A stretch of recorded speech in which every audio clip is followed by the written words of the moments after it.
আসসালামু আলাইকুম। সুপ্রিয় অষ্টম শ্রেণীর শিক্ষার্থী, আশা করছি তোমরা সবাই ভালো আছো। আজ আমি তোমাদের বাংলাদেশ ও বিশ্ব পরিচয় প্রথম অধ্যায় ঔপনিবেশিক যুগ ও বাংলার স্বাধীনতা সংগ্রাম এই অধ্যায়ের অনুশীলনীতে দেওয়া বহু নির্বাচনী এবং সৃজনশীল প্রশ্ন ও উত্তর নিয়ে আলোচনা করব। সুপ্রিয় শিক্ষার্থী, এই অধ্যায়ে তোমরা কি কি জানতে পারবে সেটি এক নজর এখান থেকে দেখে নেবে। সুপ্রিয় শিক্ষার্থী, এই অধ্যায়ে যতগুলো পার্ট আছে তোমরা নিজেরা পড়ে নেবে। বিস্তারিত পড়তে গেলে কয়েকটি ভিডিও রিডিং পড়ে দিতেই লাগবে, কাজেই তোমরা নিজেরাই এগুলো পড়ে নেবে। তাহলে দেখো, প্রথমে আমরা অনুশীলনীতে দেওয়া বহু নির্বাচনী প্রশ্ন নিয়ে আলোচনা করব। বাংলায় স্বাধীন সুলতানি শাসন প্রতিষ্ঠা করেন কে? বাংলায় স্বাধীন সুলতানি শাসন প্রতিষ্ঠা করেন ফখরুদ্দীন মোবারক শাহ।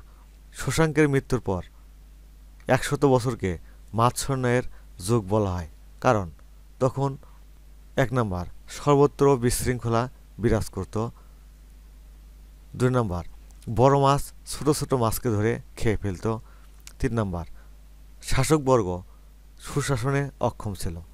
এখানে সঠিক উত্তর হবে 1 এবং 3, সঠিক উত্তর খ।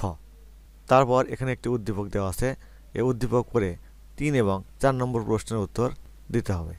মাহিমের দাদু তাকে একটি ঐতিহাসিক ঘটনা প্রসঙ্গে বললেন যে বাংলার নবাবকে শাসন কাজে জবাবদিহি করতে হতো।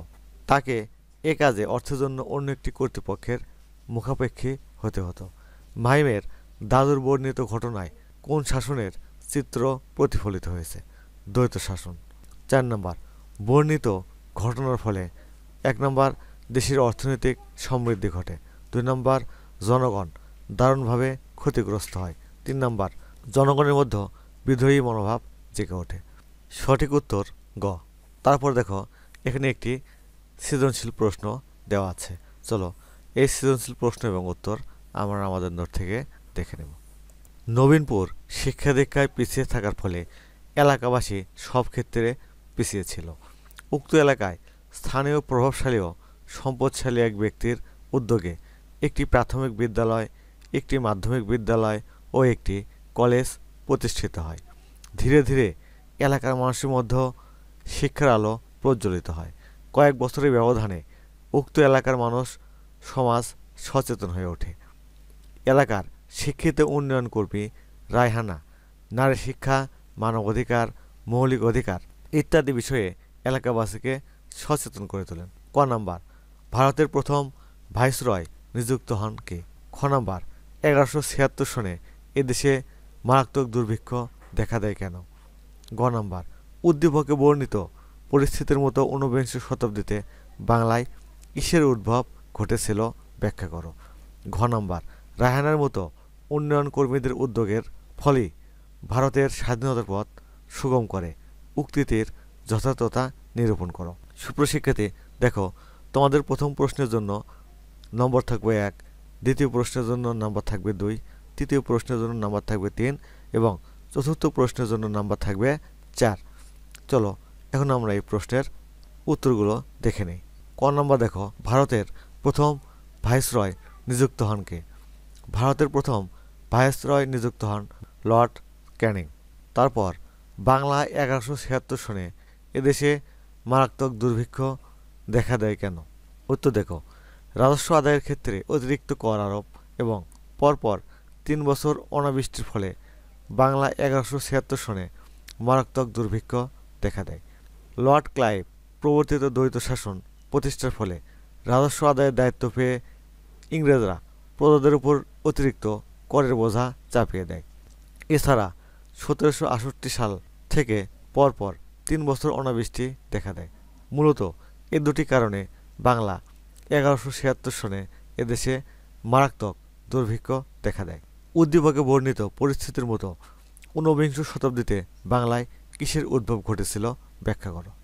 উদ্দীপকে বর্ণিত পরিস্থিতির মতো ঊনবিংশ শতাব্দীতে বাংলায় নবজাগরণ ঘটেছিল।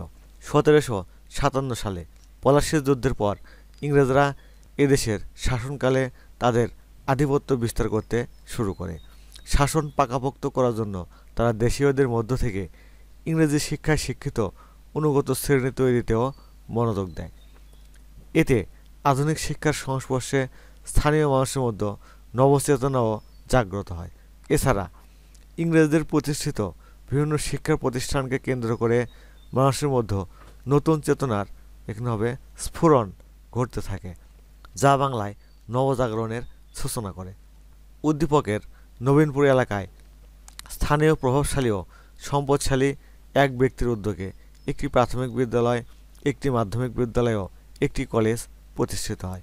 এছাড়া এলাকার শিক্ষিত উন্নয়ন কর্মী রায়হানা নারী শিক্ষা, মানবাধিকার, মৌলিক অধিকার ইত্যাদি বিষয়ে এলাকাবাসীকে সচেতন করে তোলেন।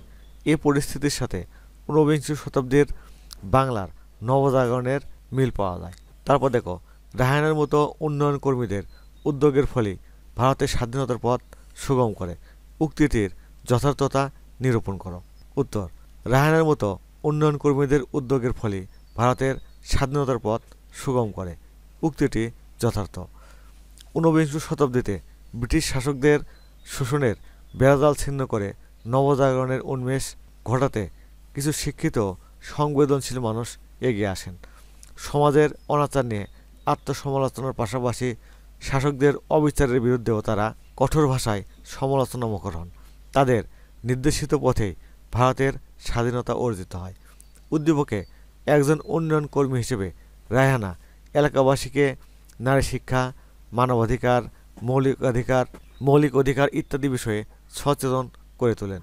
রায়হানার মতো রাজা রামমোহন রায়, ঈশ্বরচন্দ্র বিদ্যাসাগর, ডিরোজিও প্রমুখ ব্যক্তিত্ব মুক্তমনে জ্ঞানচর্চার সূত্রপাত ঘটান, যার ফলে স্বাধীনতার আকাঙ্ক্ষা ও গণতান্ত্রিক অধিকারবোধের ও উন্মেষ ঘটে। এই সূত্র ধরে সশস্ত্র বিপ্লবী সংগ্রামের মাত্রা বাড়তে থাকে। মুসলমানদের জন্য স্বতন্ত্র রাজনৈতিক দল প্রতিষ্ঠিত হয়। এ ধরনের নিরবিচ্ছিন্ন ও ধারাবাহিক আন্দোলনের ফলস্বরূপ ব্রিটিশ ঔপনিবেশিক শাসনের অবসান ঘটে এবং 1947 সালে ভারতবর্ষ স্বাধীন হয়। সামগ্রিক আলোচনার প্রেক্ষিতে বলা যায়, রায়হানার মতো উন্নয়ন কর্মীদের নবজাগরণ ভারতবর্ষের স্বাধীনতা অর্জনে ভূমিকা রাখে। সুপ্রিয় শিক্ষার্থী, আগামী পর্বে আমরা এ অধ্যায়ের গুরুত্বপূর্ণ বহু নির্বাচনী প্রশ্ন এবং উত্তর নিয়ে আলোচনা করব এবং তারপরে আমরা আরও সৃজনশীল প্রশ্ন নিয়ে আলোচনা করব। ভিডিওগুলি পেতে তোমরা অবশ্যই সোহান অনলাইন স্কুল চ্যানেলটি সাবস্ক্রাইব করে আমাদের সাথে থাকবে। আল্লাহ হাফেজ।